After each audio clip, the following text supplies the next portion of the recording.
My new boyfriend's daughter kicked me out of their house because she said he'd ruin my life. Disclaimer, this is not my story time. It was sent to me on Instagram. God, I wish I had listened to her. Exactly 1 year ago, I met my now boyfriend, soon to be ex. He's a pilot, owns property, he also sells real estate. I was convinced this man was perfect. When we met, he told me that he had a 15-year-old daughter, that their relationship was perfect. The divorce he had with her mom was amicable. They got along, that there was no bad blood between them. I asked him point blank if there was going to be any problems with his daughter and his ex with me. He said no. But when he asked me to be his girlfriend, I said yes. When I tell you everything was good for 6 months, it was more than good. It was perfect. He was the perfect man in every single way possible. He would take me and his daughter out for lunch, and it was all good. He did have a good relationship. And I even met his ex, who was the nicest and best mother I had ever met. And you're probably wondering, when did things go bad? He asked me to move into his beautiful house, which meant that I would spend a lot more time with his daughter, and she would spend a couple of weeks out of every month with him. And that's when I started noticing she was scared of him. She would flinch whenever he would come near her. And then the unthinkable happened. Part 2 is up. That's when I realized my boyfriend's daughter was terrified of him. Now that I was living with them, her and I would have really nice conversations anytime we were together in the kitchen. Anytime he would walk into the room or come home, she would get really quiet. If he would close a door, she would flinch. This kept happening. Remember I said he's a pilot? Sometimes he would go away for 2 to 3 days. The next time we were alone, I asked her what was going on. And that's when she told me that I needed to leave. Now he would ruin my life if I stayed any longer. Then she started to cry. What she said was so unexpected and so scary. I just hugged her, waited for her to calm down, and then I asked her to tell me why she said that. She told me that he controlled her entire life. That he wouldn't let her do anything. That she couldn't have friends, couldn't go out anywhere by herself. That he would eventually start to do the same thing to me because he did the same thing to her mom. I asked my boyfriend why he broke up with his ex. He told me that they just grew apart. This is when she told me that he would keep tabs on her, follow her, made her quit her job, which by the way, she was a doctor. Also that he could make sure that she was always home with their daughter. And that the only reason the divorce was amicable was because she didn't want to have to fight him in court. Part 3 is up.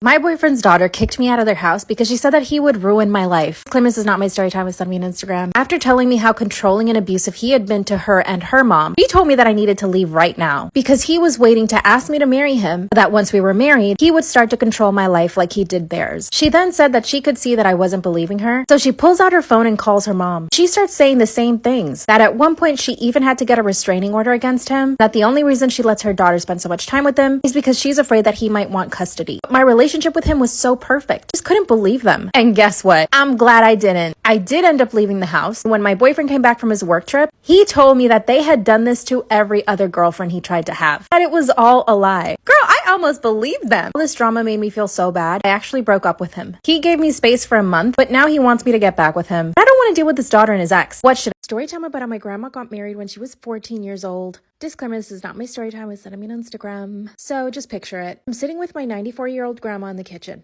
and suddenly she starts talking about my grandpa. My grandpa passed away almost 10 years ago. And to be fair, they did have a wonderful marriage. By all accounts, and by all of my family's accounts, they were totally in love until the moment he took his last breath. Here's how the story goes. The first time they met, she was 12 years old. He had just gotten back from the war. She was walking home from school with her backpack, and my 27-year-old grandpa pulls up in his car. He starts to tell her that she's going to be his future wife and that he's going to talk to her parents so that they can get married. He kept inviting her into his car, but she kept saying no. He followed her home from school every single day. As my grandma is telling the story, everyone is laughing except for me. Finally, one day he followed her to her house, knocked on the door, and requested to speak to my great-grandfather. They spoke for an hour, and that's when my great-grandpa promised my grandma to my grandpa, and he gave them permission to get married when she was 14. At first, he wanted them to get to know each other, so they started going on dates. Part 2 is up. Story time about how my grandma married my grandpa when she was 14. Disclaimer, this is not my story time. It's sent me on Instagram. And if you want longer story times, go to my YouTube. This is when my great-grandfather promised my 12-year-old grandma to my 27-year-old grandfather. My great-grandpa thought that it would be best they wait 2 years so that they can get married when she's 14. In the meantime, he suggested that they start going out on dates. Yes, a 12-year-old girl and a 27-year-old man. By the way, as my grandma is telling this story, all of my cousins are laughing at this. I'm trembling in my seat. She explained to us that for those 2 years, my grandfather was on his best behavior, and that essentially they read books together, they walked together by the lake, and he would take her out to see movies. She said at the time it was a big deal. Going to the movies was like a big treat. I guess it made me feel better knowing that he didn't try to do anything to her at the time. Still, it's absolutely disgusting. Finally, the 2 years passed, and at this point, they're totally in love. They get married. Both their families attended this wedding. How did no one in their families think it was inappropriate? Watching a 14-year-old get married to a 29-year-old man? But it gets worse. Part 3 is up.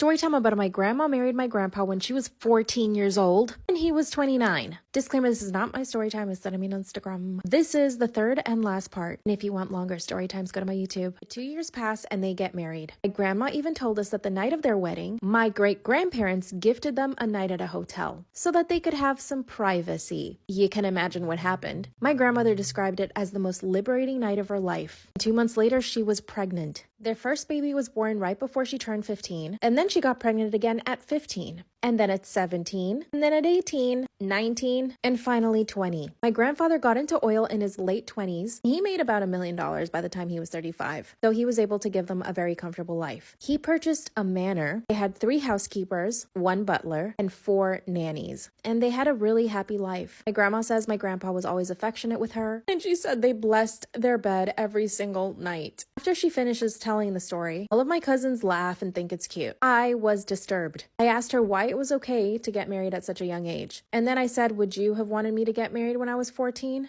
That's when she said that times were just different back then. The war was happening, and people didn't know if they would live or die. She also said that when a catch like my grandfather turned up, most parents were looking for a man like my grandfather to marry off their daughters. Grandpa was educated, handsome, driven, had great work ethic, and he took care of her, which is what he promised my great-grandpa. And then when the children came, he more than took care of them. He even took care of my great-grandparents too. He ended up moving them into the manor in their old age, and they were fully taken care of by the staff. Apparently, the manor was big enough to fit in 4 families. Now, I loved my grandfather. He was a great, kind man, and I myself benefited off the generational wealth. He paid for my education, and I'm now a lawyer for it. But still, a huge part of me feels absolutely disgusted with the history of their love. Even though back then that might have been normal, I think it's horrendous. Yes, they had a great love story, but she was a child. Apparently, this was a big family secret. None of the uncles or my parents wanted us to know. I got into a huge argument with my parents for hiding this from me. They think I'm totally overreacting. Am I, though?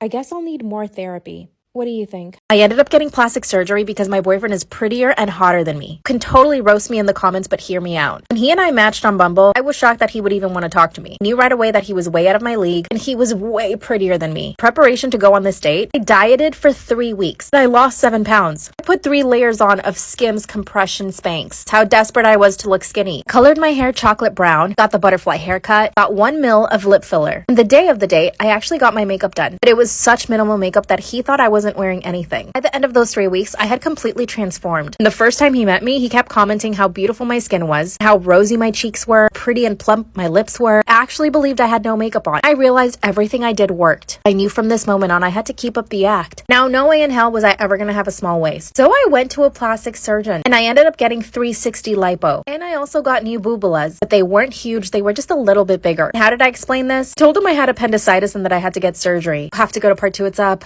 I got liposuction because of my hot boyfriend. I knew I needed to keep up appearances, so I decided to just go ahead and get the plastic surgery. At this point, him and I had only gone on 3 dates. He kept telling me how much he liked me. So I got the 360 lipo, got a boobie aug, only 1 size up. Got cheek and under eye filler, I got a little bit more in my lips. Told him I had appendicitis and this is why I was getting surgery. He came to my apartment twice while I was recovering. 3 weeks later, I looked so much better. And around that time is when he asked me to be his girlfriend. I kept eating healthy and working out and I kept losing weight, but I knew that I needed to keep up the makeup look. He thought I wasn't wearing any makeup when we met. Whenever I stayed over at his place, I would wake up earlier and put a little bit of makeup on. It's been a year and he still doesn't know about any of it. I don't care. I'll continue to put makeup on and style my hair in the mornings before he wakes up. My body looks a million times better now that I actually have a waist. And I've been putting in the work and gained lots of muscle. All of my friends have congratulated me for my glow up. My life has gotten so much better. People treat me better. I even got the position I wanted at work. Now I have the hottest, most amazing boyfriend. This wouldn't have happened had I not put the work into myself. Would you have done the same, or is this totally cringe? Story time about how I found out my husband was hooking up with men off of Craigslist. Disclaimer, this is not my story time, it's sending me on Instagram. My husband and I have been married for 5 years. This man is the most prudish person I have ever met in my entire life. He never curses, he does not drink. Basically, he's never done anything naughty in his life. When we met, he was the perfect candidate for me. My parents are very religious and very strict. When they saw the way my husband was, basically super uptight, never wanting to do anything fun, they insisted that I marry him. So basically, this is all my parents' fault. To be honest with you guys, I never really was super attracted to him, but I knew that he would be a good provider. He's pretty high up in the company company he works for, and he makes north of $300,000 per year. But I do own 2 of my own businesses, so it's not like I need him to survive. But my parents insisted on me marrying somebody who was already well off. And of course, one of my dreams is to become a mother, so I need a man who's going to be able to provide for me and my kids, especially when I'm pregnant. So we ended up getting married. Was there passion and chemistry? Not so much. But we did have a good time, and he would make me laugh. We essentially became really good friends. Up until I found some stuff on his laptop. Part 2 is part 2 of how I found out my husband was hooking up with men off of Craigslist. Disclaimer is not my story time, it's me on Instagram. One day while I was working from home, I needed to get on his laptop to check our cameras. I just gotten a new set of security cameras for our house. I needed to make sure that they were all working. I opened his laptop, typed in the password, and it was wrong. It always had the same password for the past 5 years. I didn't bother texting him, instead I tried to guess. And because I know this man so well, I guessed it in the first try. But as soon as I log in, there's about 5 Craigslist windows open, all with similar titles. Male looking for male. Male interested in male company. This literally shook me to my core. You're telling me that I'm married to a gay man and that he's hooking up with men off of Craigslist? That's when I went ahead and checked his email, only to find that he had been sending pictures and other things to these men. Not only that, but he had met with 2 of them. I instantly printed out all the evidence. Like I said in part 1, I'm not particularly attracted to my husband. I never have been. I really only married him because my parents pressured me into it. Here's what I did. Instead of just asking for a divorce, wanted to humiliate him. I needed to make him pay. After printing everything out, I sent it to his job. And I sent it to his parents and my parents. Part 3 is up.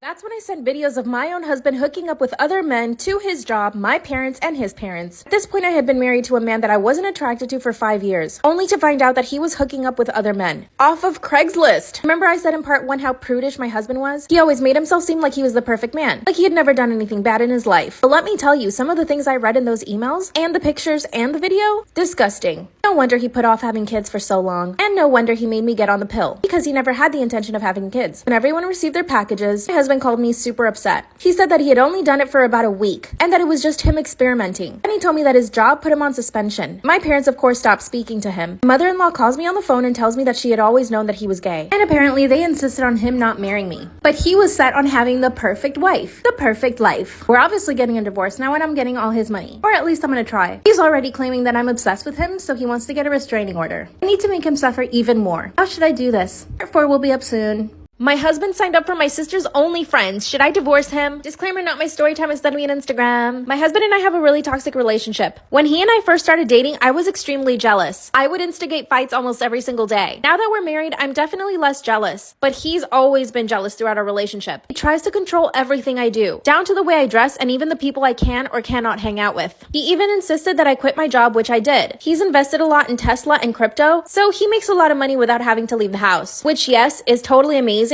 But that means he and I are together all the time. And with his jealousy, sometimes I just can't stand him. I've tried to help him with his jealousy because I used to be in that place. And when I try to talk to him about it, he just gets mad at me. Whenever he sees that I post something on Instagram, he gets angry. He says that I'm looking for attention, which of course I am, but not from guys. Everyone posts on social media because they want to show off their life. A little on my sister. We're identical twins, and we're really, really close. Unfortunately, my sister got laid off from her job last year. That's when she decided to start her OnlyFriends. I support her in everything she wants to do. She's actually making really good money from it, so she's really happy about it. A few days ago, I got on my husband's phone to look for something. When I see my sister's pictures, part 2 is up. My husband signed up for my sister's OnlyFriends. Should I divorce him? Disclaimer, is not my story time, it's on Instagram. A few days ago, I got on my husband's phone to transfer some money from his account to mine. When I started looking for his banking app, I noticed something else on his screen. I had never seen this before, so I clicked on it. And as soon as I opened it, I see my sister's pictures. And I knew it was her OnlyFriends right away. By the way, I had never told my husband that my sister had an OnlyFriends. She wouldn't even post about it on her social media. So the fact that he found it makes me believe that he had my phone bugged or something. But here's the thing. He was using a different name for his account, so it was likely that my sister did not know it was him. From there, I could see that he was following a bunch of other girls. And when I went to their messages, he had paid over hundreds of dollars every single day to all of these girls. Can you imagine how much money that is? My husband came into the room and saw me on his phone. Of course, he didn't freak out because he never thought that I would find it. But I confronted him right away. But he didn't even flinch. He said he had every right to go on OnlyFans because it was the same thing as going to any website. I told him to at least unfollow my sister, and he said that he wouldn't. He said he loved it because it was like watching me do naughty things. Then he said, "Isn't this better than cheating on you?" I was flabbergasted. Part 3 is up. My husband signed up for my sister's OnlyFriends. Should I divorce him? Disclaimer, this is not my story time, it's on Instagram. That's when he told me that it was better than him cheating on me. And I was shocked. I couldn't think of anything else to say, so I threatened him. I told him that if he didn't stop following my sister, that I would start my own OnlyFriends account. Like I said, he's really jealous. So he went berserk. He ripped my phone out of my hand and threw it against the wall. Then he told me that the only reason he asked me to quit my job was so that I wouldn't be around other men. By the way, I used to be a personal trainer, and most of the time I would only train women. I told him that my sister and I wouldn't be comfortable with him looking at our OnlyFriends. It was so disturbing. Oh, and I also told him that he needed to stop controlling me, and that I could buy my own phone with my own money and start my own account. Then he came to his senses and started to apologize. And I also told him that I was suspecting that he bugged my phone, and that he was receiving my messages, because there was no other way he could have found out about my sister's account. Then he calmed down and explained things to me. He said that he had bugged my phone a few months ago because I was posting too much on Instagram and it was bothering him. So basically, he has access to my DMs and all my text messages. Promised to stop doing that and that he would buy me a new phone. And that's how he found out about my sister's OnlyFriends. He said he only signed up out of curiosity, and that he only wanted to see a few pictures and then delete it. But the more he kept looking at her pictures, the more he would think of me, and that it turned him on. And in front of me, he deactivated his account and deleted everything. He promised me that he would never do that again. Of course, I haven't forgiven him though. Haven't even spoken to him in days. But every time he sees me, he tries to kiss me and hug me. And when I push him away, he tries even harder. Honestly, I think he likes it. I do believe that he's secretly addicted to drama and that he thrives on it. I'm planning on never telling my sister about it. I don't think she'd feel comfortable around him ever again. I mean, I don't feel comfortable around him right now. I'm so confused and I don't know if I should leave him or not. He's so